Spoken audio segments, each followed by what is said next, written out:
Selamat malam, teman-teman semua yang saya kasihi. Selamat berjumpa kembali di dalam serial pembelajaran yang disampaikan lewat channel Facebook. Kalau kita hidup 100-200 tahun silam, tentu saja belajar spiritual menjadi lebih susah ketimbang zaman ini ya. Kalau di zaman dulu, untuk bisa belajar berarti harus ketemu gurunya langsung. Karena tidak ada media seperti Facebook ini. Belum ada live streaming.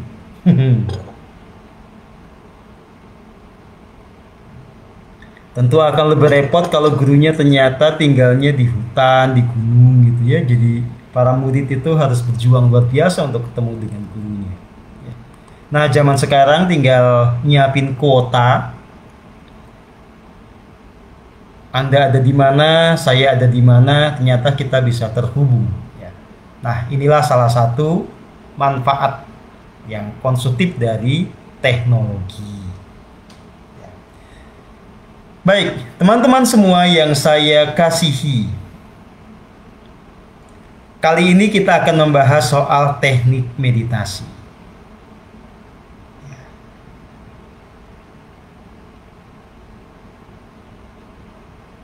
Memangnya kalau meditasi itu ada tekniknya, Pak Setio?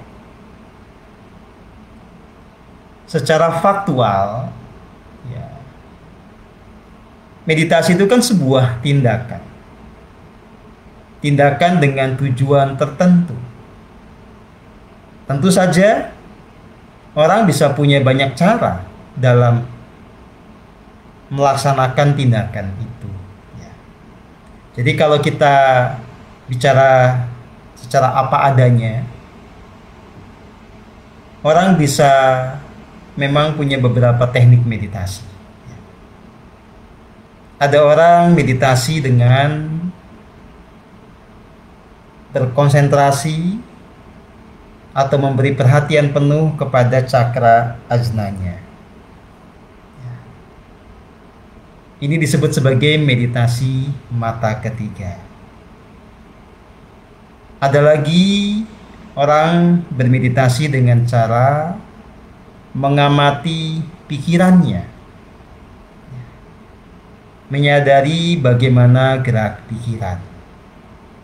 Seringkali metode seperti ini disebut sebagai vipassana.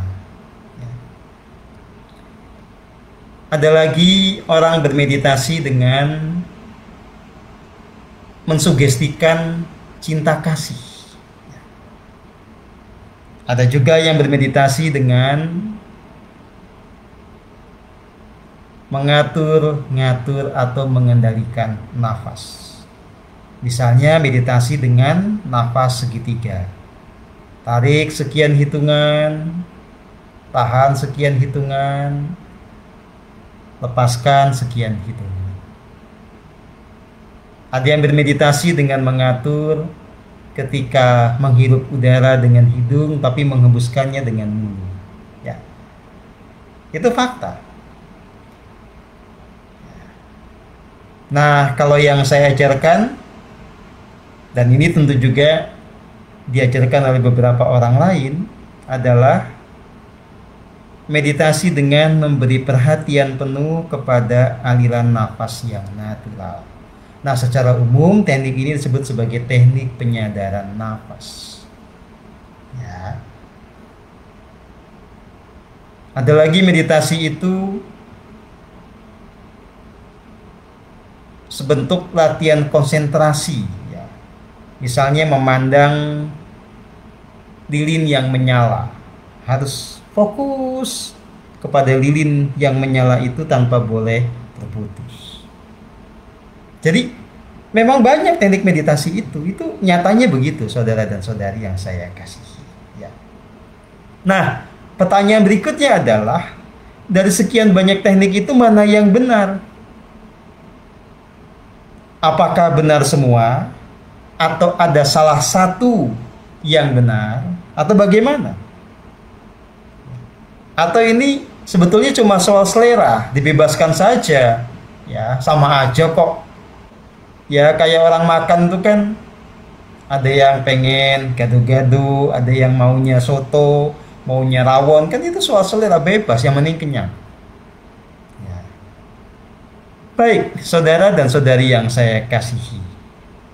Tentu saja untuk memberikan jawaban tentang pertanyaan barusan, apakah kita memang perlu untuk memilih satu teknik yang benar, atau kita justru punya pandangan saja yang kesannya terbuka, kesannya bijaksana, bahwa oh semua bebas kok, semua bagus, semua bisa dipakai, ini cuma soal selera. Atau bisa juga Anda ganti-ganti, hari ini pakai teknik A, besok pakai teknik B, besoknya lagi pakai teknik C, dan seterusnya. Kita harus mulai memberikan jawaban dengan memahami apa itu meditasi. Apa tujuan meditasi? Ya. Karena berangkat dari sinilah nanti kita akan tahu mestinya kita menggunakan teknik yang mana. Saudara dan saudari yang saya kasihi, jika kita merujuk kepada ajaran spiritual murni yang selama ini kita pelajari bersama, yang selama ini saya wedarkan, maka jelas meditasi yang padanan katanya adalah hening merupakan poros dari laku spiritual kita. Inilah laku yang utama.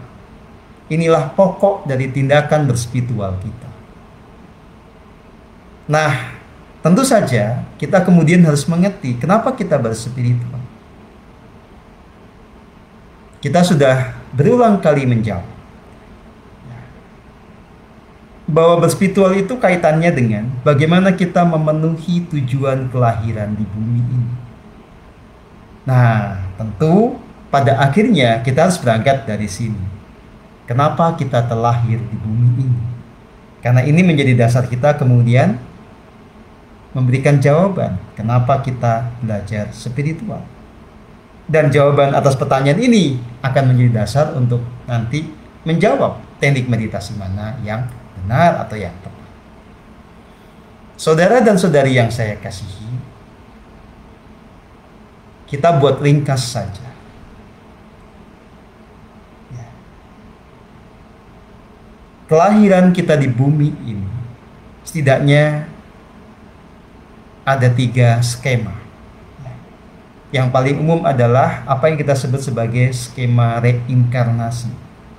Jadi orang-orang terlahir kembali karena memang masih terikat oleh hukum karma, masih punya hutang karma. Dalam bahasa anak sekolahan, belum lulus maka harus remedial, harus sekolah lagi. Jadi yang seperti ini berarti di kehidupan lampaunya belum tercerahkan. Paling banter mencapai yang kita sebut sebagai alam penantian atau dimensi 6. Kalau kita merujuk kepada LOC, paling banter mencapai LOC 300-an. Ya. Dan tentu saja di bawahnya. Nah, yang seperti ini mau tidak mau harus terlahir kembali. Terlahir kembali itu menjadi sebuah kepastian, ya, itulah hukum semestanya, itulah keadilannya. Nah, ada lagi skema voluntary. Jadi mereka yang telah mencapai alam cahaya di kehidupan sebelumnya bisa memilih untuk lahir kembali dengan banyak alasan, termasuk alasan mulia untuk membantu makhluk yang ada di bumi. Skema ketiga adalah skema inkarnasi. Lahir ke bumi karena sebuah misi yang agung, sebuah pilihan ya, yang memang diambil dengan penuh kesadaran untuk menjalankan tugas ya, memberi cahaya terang kepada mereka yang ada di bumi ini, membimbing, menuntun agar orang-orang mengerti jalan kebenaran, jalan kebahagiaan, jalan keselamatan. Nah, saudara dan saudari yang saya kasihi,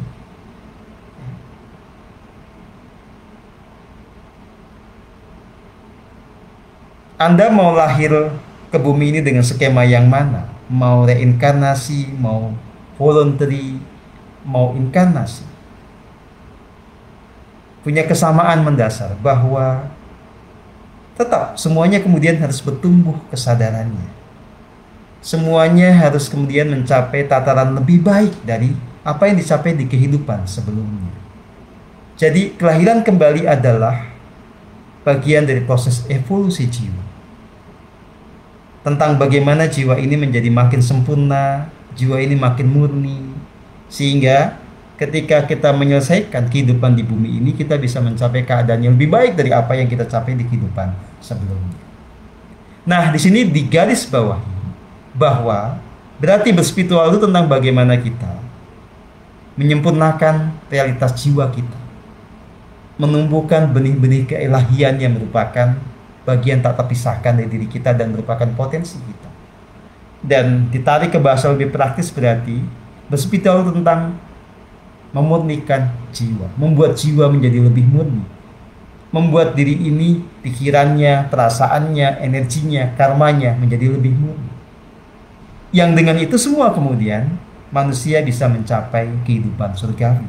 Manusia itu menjadi selamat. Manusia itu kemudian menemukan kebahagiaan sejati. Nah, bolak-baliknya maka yang paling pokok di sini kemudian adalah tentang pemurnian jiwa. Maka meditasi itu harus punya dampak pada pemurnian jiwa.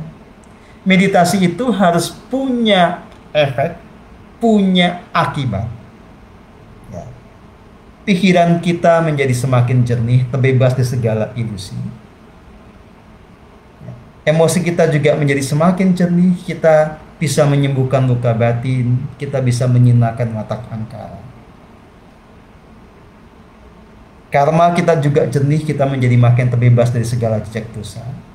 Dan tentu saja, secara energi kita juga menjadi jernih. Tidak ada kuasa kegelapan yang mencemari tubuh kita, baik tubuh fisik maupun tubuh energi kita.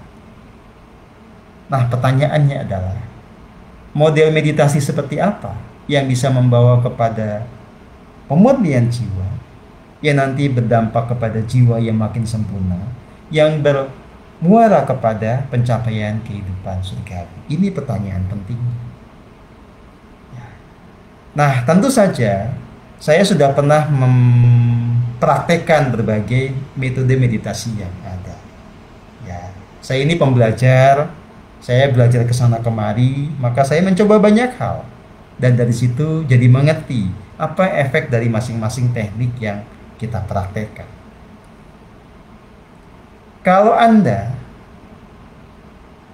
meditasi dengan teknik memberi fokus atau perhatian yang utama kepada ini di tengah kening, ya, yang disebut juga sebagai cakra asna atau mata ketiga. Kalaupun Anda kemudian mata ketiganya kebuka, Anda akan bisa melihat dimensi lain, menemukan sensasi yang wow.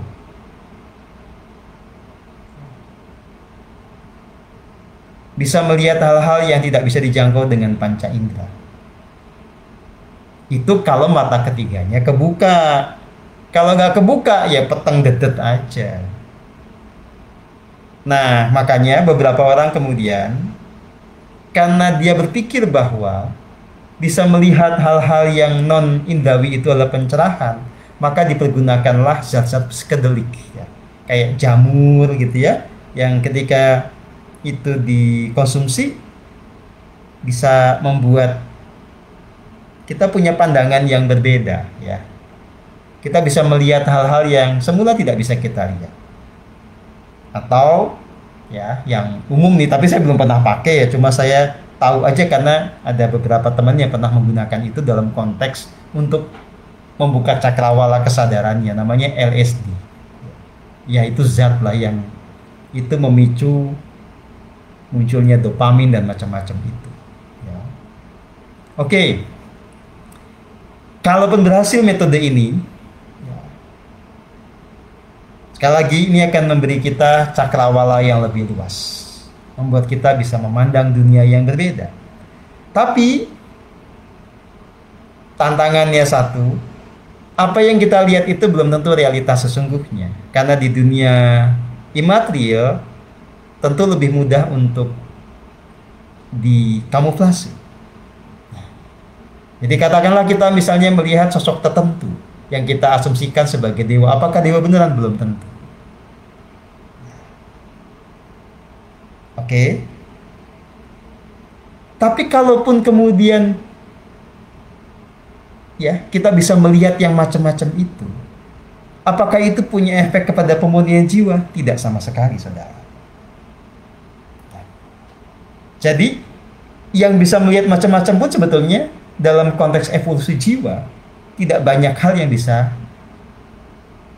dipengaruhi, kecuali bahwa secara nalar lebih luas saja wawasannya, karena pengalamannya bertambah. Nah, lebih repot kalau kemudian sudah konsentrasi ke mata ketiga, nggak bisa lihat apa-apa karena nggak kebuka-kebuka. Ya sudah, nanti frustasi sendiri karena misalnya saling sharing ya meditasi, Anda melihat apa? Nggak lihat apa-apa, kamu nggak bisa-bisa. Nah, itu problemnya, oke?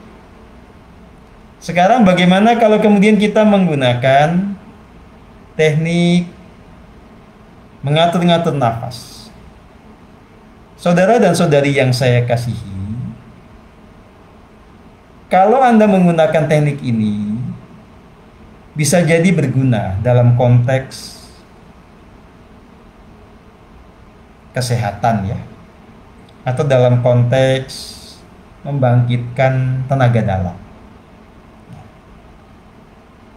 atau dalam konteks melatih konsentrasi karena pikiran kita betul-betul diajari untuk fokus kepada nafas yang kita atur-atur itu. Tetapi sekali lagi, apakah ini berguna untuk membereskan luka jiwa? Berguna untuk menyenangkan watak angkara? Berguna untuk membereskan ilusi? Enggak juga. Ya, saya sudah pernah untuk memperhatikan hal seperti ini. Efek berikutnya yang ini justru sangat berbahaya adalah karena kita mengatur-ngatur nafas kita sendiri, maka ego kita menjadi makin kuat. Bahkan nafas yang mestinya natural aja kita atur gitu. Yang mestinya itu menjadi kerja tanda kutip ya Tuhan di dalam diri, kita mengatur. Jadi di situ tidak ada lagi namanya kepasrahan. Oke. Bagaimana kalau kita meditasinya itu hanya mengamati pikiran? Sampai batas tertentu bisa berguna. Kita menjadi mengenali bagaimana dinamika pikiran kita. Apalagi kemudian ada sebagian orang yang menindaklanjutinya dengan berlatih konsentrasi sehingga pikiran tidak loncat ke sana kemari. Oke. Nah, itu pikiran dilatih untuk menjadi lebih tenang, lebih kalem. Tapi apakah kemudian berefek kepada pemurnian jiwa? Enggak juga. Kenapa enggak? Karena dengan teknik ini yang hanya mengamati pikiran, itu tidak terhubung kepada sumber kekuatan pemurnian jiwa. Bahkan kalau kita menggunakan teknik mengamati jalannya nafas, hanya sebatas melatih konsentrasi agar tertuju kepada aliran nafas kita, tapi tidak punya penerimaan terhadap realitas sang sumber kasih murni di dalam diri, bahkan menyangkal adanya yang ilahi dan diri sejati di dalam diri, ini juga tidak akan terjadi namanya pemurnian jiwa. Ya kita bisa tenang aja, bisa rileks, bisa. Tapi tidak sampai kepada apa yang kita sebut sebagai keterhubungan yang nanti membawa kepada pemurnian jiwa. Bagaimana kalau kita lihat ke lilin yang nyalanya lilin. Aduh, susah amat. Ya lagi-lagi itu hanya melatih konsentrasi. Bagaimana kalau meditasinya dengan membaca-baca mantra? Ya jatuhnya ini ke sugesti. Kalau sugesti kemudian dilandasi oleh niatan egoistik, ya tetap saja kita nggak akan pernah mengalami kemurnian jiwa. Bagaimana kalau meditasinya dengan cara tadi memperhatikan ujung hidung? Ya bagus buat melatih konsentrasi, melatih pikiran supaya bisa tertuju kepada satu objek. Tapi lagi-lagi juga tidak akan terjadi pemurnian jiwa lewat cara itu. Bagaimana kalau meditasinya menatap tembok? Emang ada pas itu? Ya ada lah. Ya kalau diterjemahkan secara letterlock ya dia tembok aja ya. Ya. Yang akan ada apa-apa juga ya. Oke. Jadi berbagai teknik itu ya kita pakai logika ataupun berangkat dari pengalaman ya. Itu tidak memberikan dampak pemurnian jiwa. Makanya tidak heran kalau kemudian sebagian orang bermeditasi itu bukannya semakin luruh egonya, tapi semakin kuat egonya ya. Karena persoalan-persoalan tadi yang sudah kita bahas itu. Sekalipun tentu saja teknik-teknik yang tadi saya sebutkan itu bukan tidak ada manfaatnya sama sekali, ada. Apalagi kalau bisa membawa kita sampai tahap rileks. Lumayan, rileks kan tetap itu berguna daripada kita tegang dan sepaneng ya. Gitu. Tapi ini bicara tentang teknik yang betul-betul memberikan dampak yang revolusioner gitu loh. Itu inti pembahasan kita, bukan sekedar ada manfaatnya. Nah, kalau kita kembali kepada tadi, tujuan berspiritual itu adalah berevolusi kesadarannya, memurnikan jiwa raga kita. Maka perlu dong sebuah metode di mana dengan metode itu memang terjadi pemurnian jiwa. Ya, kan logikanya begitu. Maka saya sampaikan teknik meditasi yang memang pas kalau itu tujuannya adalah Anda betul-betul meresapi setiap tarikan dan hembusan nafas yang natural, yang tidak diatur-atur, yang kita jalankan dengan penuh kepasrahan, keberserahan diri, kesadaran penuh bahwa di dalam setiap tarikan dan hembusan nafas itu ada energi kasih yang paling murni dari Gusti yang Maha Agung, yang nanti berlanjut kepada kesadaran bahwa kita senantiasa terhubung dengan keberadaan ilahi yang ada di ujung tarikan nafas kita. Ya. Itu yang nanti akan betul-betul membawa kepada kemurnian jiwa. Makanya saya menjelaskan tentang formula ya dalam berspiritual yang berporos kepada pelaku meditasi. Ada 5 fase yang memang harus kita jalani. 1 ya, relax. 2, terhubung. Kepada siapa? Ya kepada yang sejati di dalam diri, kepada diri sejati kita, kepada Gusti yang mempribadi dalam diri dan menjadi sumber kasih murni, sumber energi pemurnian jiwa dan raga. Baru yang ketiga, kalau kita betul-betul terhubung dengan yang ilahi itu, kita akan mengalami pemurnian. Kalau kita mengalami pemurnian, barulah kita mengalami transformasi yang holistik. Transformasi yang holistik yang bagaimana? Setelah jiwa raga kita dimurnikan, ya, secara energi kita akan mengalami penataan, ya, sampai nanti muncul yang disebut sebagai kebangkitan kundalini. Ya. Kemudian juga jaringan saraf kita ditata, DNA kita ditata dan seterusnya. Ya nanti muaranya adalah kemudian kita mengalami God realization, ya, yang disebut juga sebagai pencerahan. Bagaimana karakter keilahian di dalam diri kita itu tumbuh, teraktualisasi, ya, sampai di titik kita mencapai fase jumbuh kawula Gusti. Nah, saudara dan saudari yang saya kasihi, ini alurnya sudah jelas. Bisakah kemudian ini dicapai lewat metode yang lain? Nggak bisa. Ya kalau mau nyoba silahkan. Logikanya nggak ada soalnya. Ya. Kalau pakai mata ketiga, Anda nggak nyambung kepada yang ilahi. Anda atur-atur nafas, nggak ada kepasrahan, nggak nyambung juga kepada yang ilahi. Anda memperhatikan hanya gejolak pikiran juga sama. Anda memperhatikan pucuk hidung juga sama. Ya, ya ada. Hanya dengan betul-betul menjadikan aliran nafas ini sebagai titian untuk masuk ke dalam diri. Menyadari energi hidup di setiap tarikan dan hembusan nafas. Menyadari kecerdasan tertinggi yang sedang bekerja di dalam diri. Menyadari energi ilahi yang memancar dari relung hati, menyadari keberadaan yang menjadi sumber dari energi ilahi itu yang baru akan membuat kita mengalami pemurnian jiwa.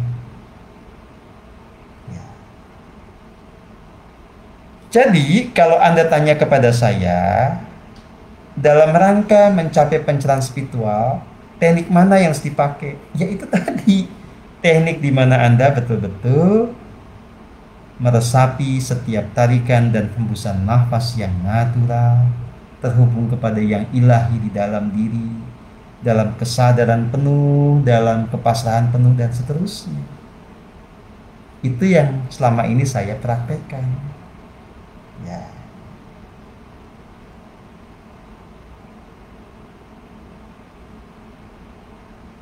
Bahkan begini saudara dan saudari yang saya kasihi, sekedar orang mengatakan meditasi itu adalah menyadari nafas. Kalau itu tidak dirinci menjadi langkah-langkah yang betul-betul praktis, jelas, nyata, nggak jadi juga. Kan banyak ya orang nih, saya meditasinya menyadari nafas loh, tapi tidak terjadi purifikasi, tidak terjadi transformasi karena yang dia maksud dengan menyadari nafas itu apa coba? Mikirin nafas.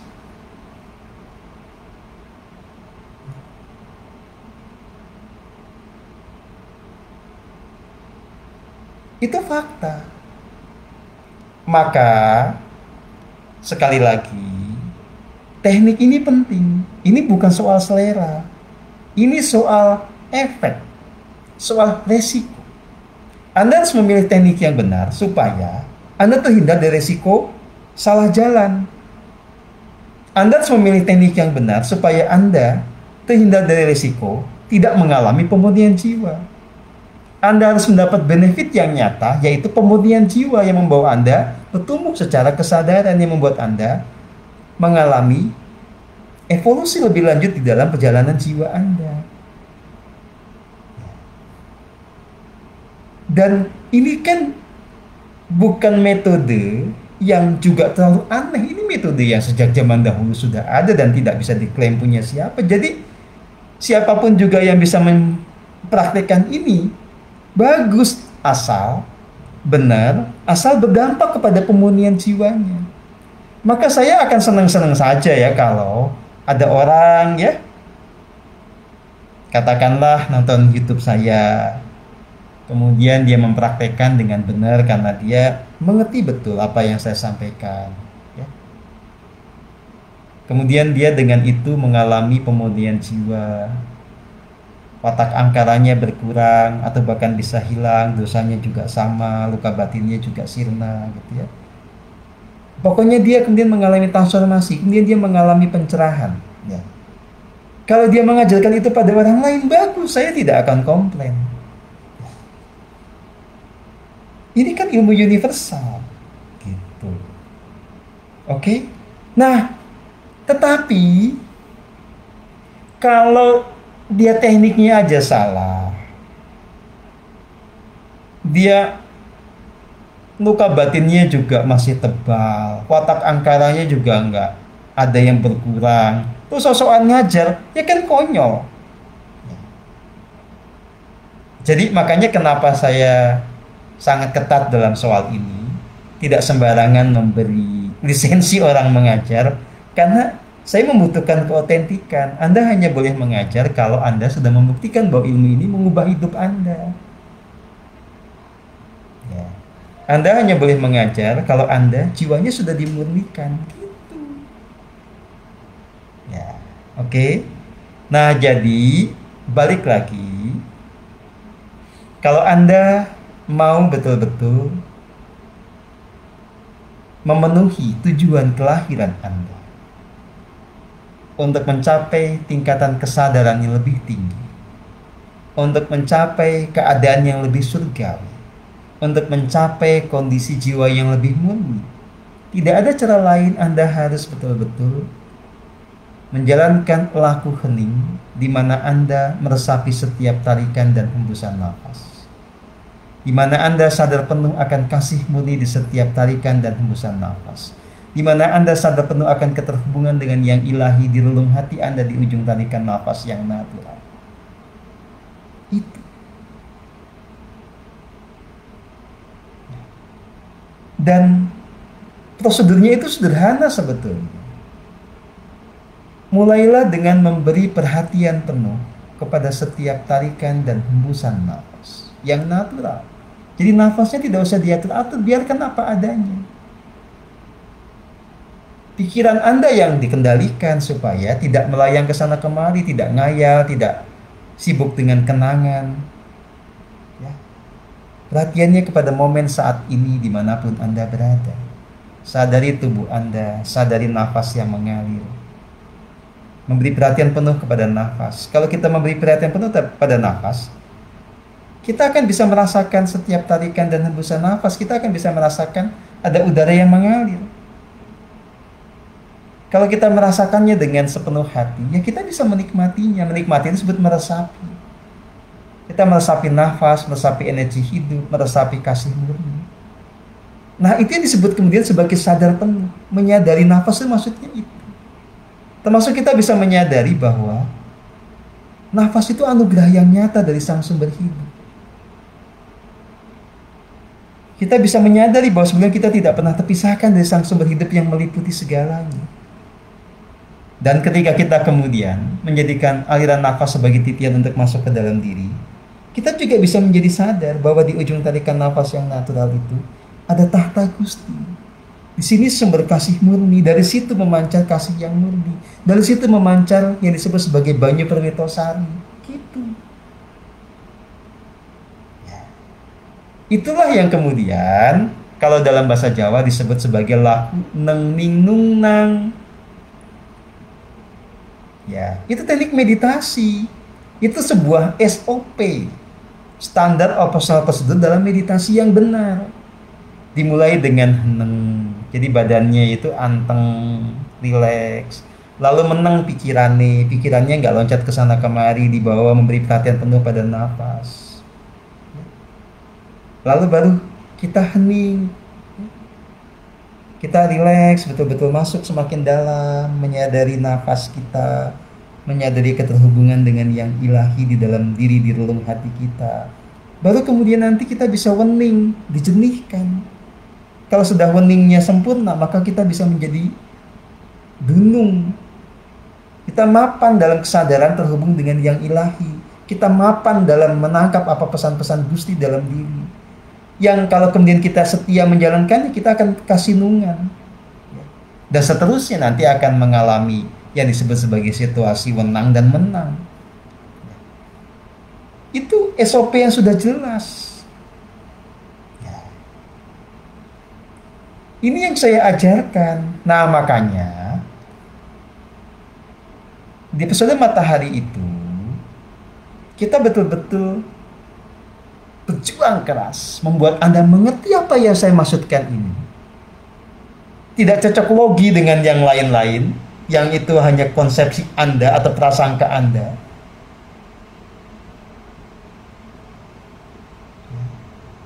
Anda praktekkan dengan benar apa yang saya ajarkan ini, sehingga Anda mengalami yang disebut purifikasi, mengalami transformasi. Dan di sini yang penting kemudian adalah kualitas hening. Karena tidak semua orang merem itu hening. Banyak orang merem tapi malah ngelamun. Banyak merem tapi menghayalkan. Menghayalkan kedamaian, menghayalkan kekosongan absolut, menghayalkan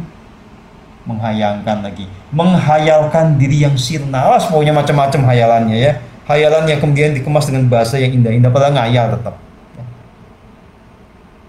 Ya. Makanya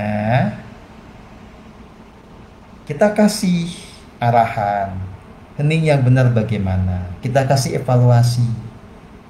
Kalau Anda dapat angka 5%, berarti Anda itu sudah mulai rileks. Bagus, teruskan.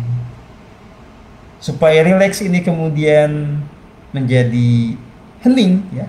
Tingkatkan kualitas heningnya jadi 9%, 10%, dan seterusnya. Hening banget ya makin dalam, persennya makin tinggi. Nah, semakin tinggi kualitas hening Anda, maka semakin penuh kesadaran Anda, semakin terhubung Anda kepada yang ilahi, semakin kuat yang namanya proses pemurnian jiwa. Nah, ini pertanyaannya Ika. Bagaimana kalau kualitas heningnya cuma 2%, 3%? Dia namanya juga belajar, nggak apa-apa. Kayak air keran itu loh. Kalau segitu itu, air yang keluar itu seancrit ya lumayan daripada nggak sama sekali sih. Karena kan untuk sampai ke 10% kan juga mulai dari peningkatan yang secukupnya ya. Yang tadinya 0,5% jadi 1%, naik 2%, 3%, tapi jangan stuck, belajar terus. Belajar relax dulu, menikmati momen dulu. Jangan tegang, badannya jangan tegang, pikiran jangan tegang. Gitu. Ya. Makanya gini, kalau ada orang cerita pengalaman begini begitu gitu ya, kita cek aja kualitas heningnya. Kalau kualitas heningnya 1%, sudah itu berarti ngayal. Mau yang diceritakan itu tentang kekosongan absolut lah, yang diceritakan tentang kasih murni, ngayal semua. Lalu ngayal itu bisa kok menciptakan emosi yang mirip dengan kenyataan sebenarnya. Anda ngayalin damai aja bisa ngerasain damai. Itu padahal ngayal. Ya. Jadi karena si hormon ini itu muncul dengan hayalan itu, ya. Makanya saya nggak bisa gegabah ya untuk memberikan sebuah tanda. Pak Setio, tanda meditasi berhasil itu apa sih? Kita damai. Oh sudah, nanti Anda pasti ngayalin kedamaian. Pak Setio, saya udah damai. Ngayalin kedamaian itu kerasa damai loh. Ya. Makanya nggak bisa begitu. Ya, makanya daripada saya memberikan tanda-tanda itu, saya lebih baik memberikan prosedurnya saja. Karena yang nanti akan dihadapinya itu belum tentu seperti yang diceritakan banyak orang. Kalau meditasinya mendalam pasti damai, belum tentu. Ada orang misalnya ya meditasinya kualitasnya udah mulai bagus, 7%, 9%, itu malah bergolak gitu. Karena sisi gelapnya keluar semua. Kenapa keluar semua? Karena teraduk-aduk ketika kita terhubung dengan yang ilahi dalam diri. Kekuatan dari dalam diri itu, yang ilahi itu ngangkat-ngangkat sigel gitu loh. Jadi tanda berhasil meditasi belum tentu kita kemudian tenang, enggak, malah bisa gelagapan, bisa ya gitu saudara. Makanya kata kuncinya adalah kualitas seninya ditingkatkan terus dengan belajar rileks, belajar semakin menikmati. Nah, makanya dikasih umpan balik supaya Anda nanti bisa niteni. Oh, 5% itu kondisinya saya begini. Oh, 7% itu saya kondisinya begini. Oh, 9% itu Anda ngalamin sendiri gitu loh. Ya, oke. Sampai nanti, ya kalau Anda berjatah ya sampai 50% itu kayak apa gitu ya. Itu bisa Anda titeni sendiri dengan umpan balik yang kami berikan. Gitu. Ya. Kalau badan pada goyang apakah wajar? Ya belum tentu wajar. Ada juga orang meditasi malah kehilangan kesadaran, goyang-goyang sendiri nggak jelas. Kenapa bisa? Biasanya pada kasus ketika dirinya tidak jernih, banyak penumpang gelap ya. Begitu merem itu si penumpang gelapnya acting itu. Wah, jadi nggak karu-karuan. Ya, makanya kalau saya mengajarkan sadari penuh. Kalau badan pengen goyang-goyang, diteni, diperhatikan. Yang ngajak goyang ini siapa? Nggak mesti diikuti. Anda tetap memberi perhatiannya kepada nafas pasrah sambil meniatkan, Gusti biarlah lewat keheningan ini, lewat meditasi ini jiwa raga saya dimurnikan. Jika ada yang tidak selaras, ada penumpang gelap, biarlah kembali ke asalnya begitu. Ya.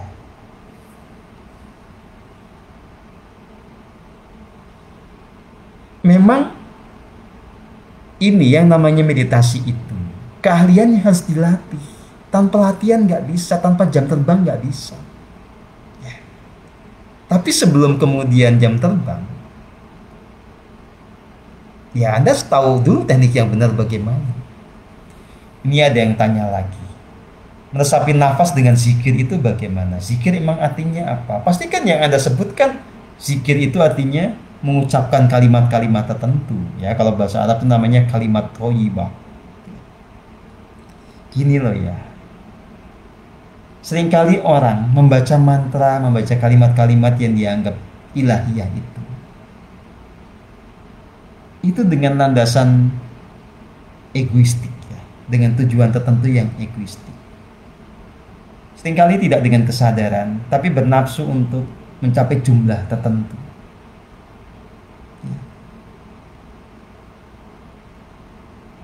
Ya nggak akan jadi apa-apa. Jadinya seperti ya, orang yang kemudian nyasar karena drivernya adalah si egonya. Jadi boleh-boleh saja Anda mengucapkan apapun, tapi dengan penuh kesadaran, bukan mau cepet-cepetan, bukan mau ngejar target. Mau pakai bahasa apa juga kan boleh. Misalnya gini, boleh nggak Pak Setio saya meditasi sambil meresapi nafas, terus saya bicara, Gusti matur nuwun, saya betul-betul mohon pengampunan atas segala dosa saya. Boleh. Ya, itu ucapannya dilakukan dengan penuh kesadaran, dengan penuh kepasrahan. Coba bedakan, ya, sambil gini. Saya minta ampun, saya minta ampun. Ya. Sibuk kali ngomong kayak begitu kan nggak lucu, nggak mutu juga. Karena diucapkan tanpa kesadaran. Ya, gitu ya.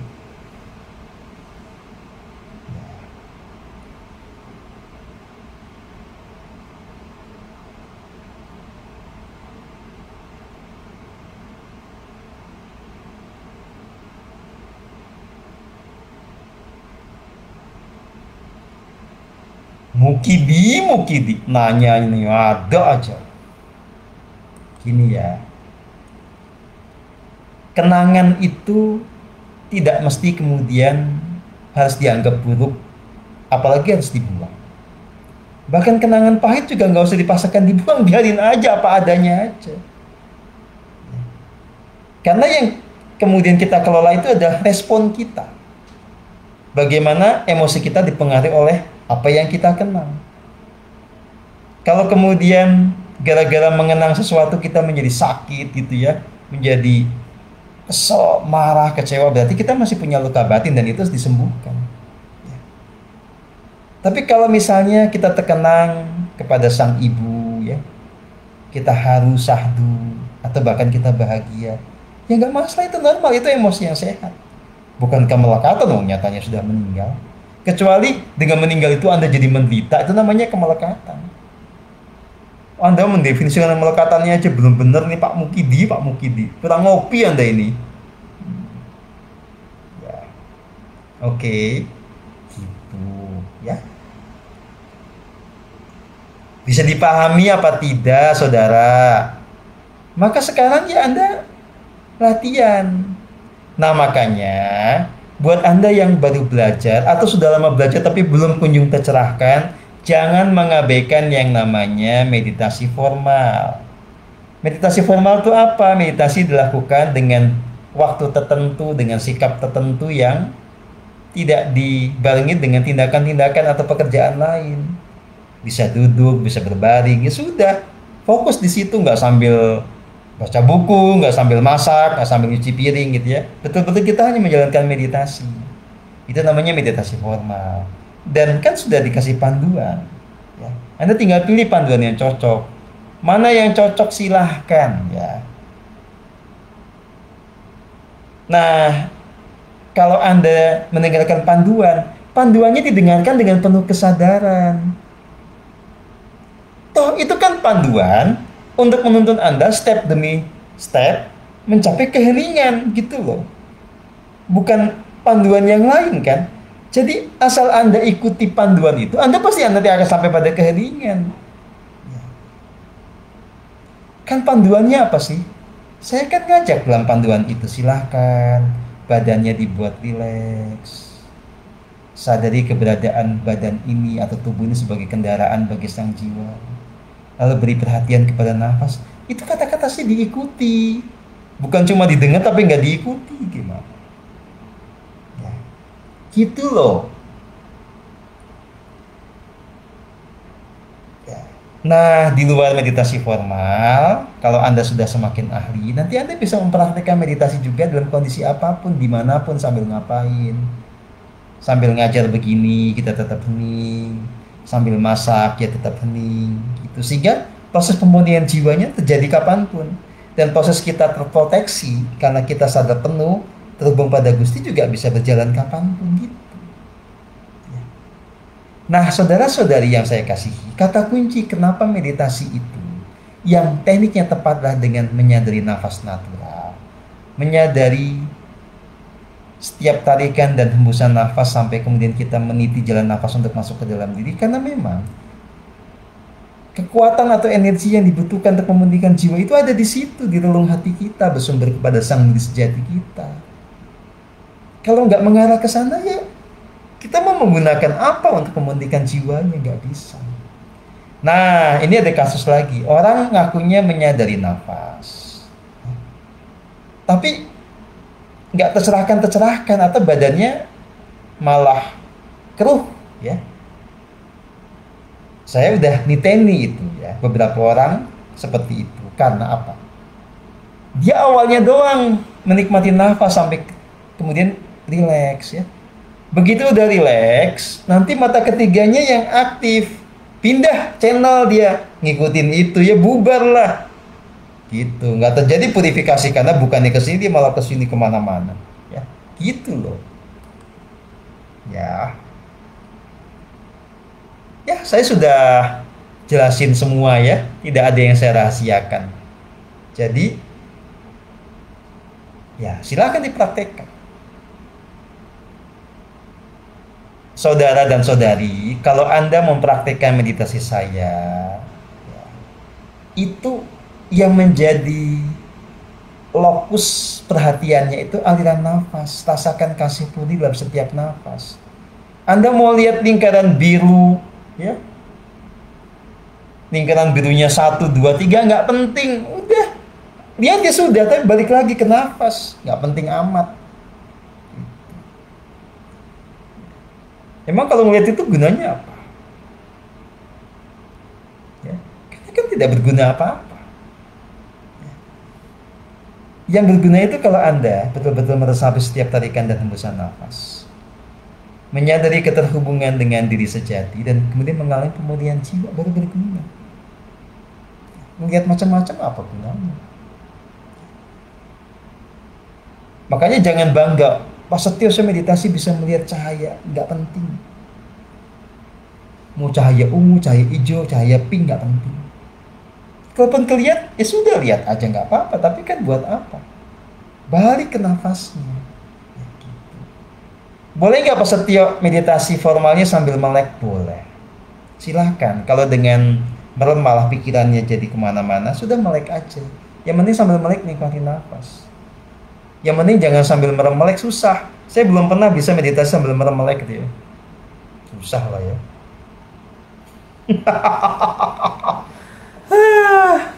Oke, begitu. Sudah mau sejam ini. Udah cukup Cukup ya.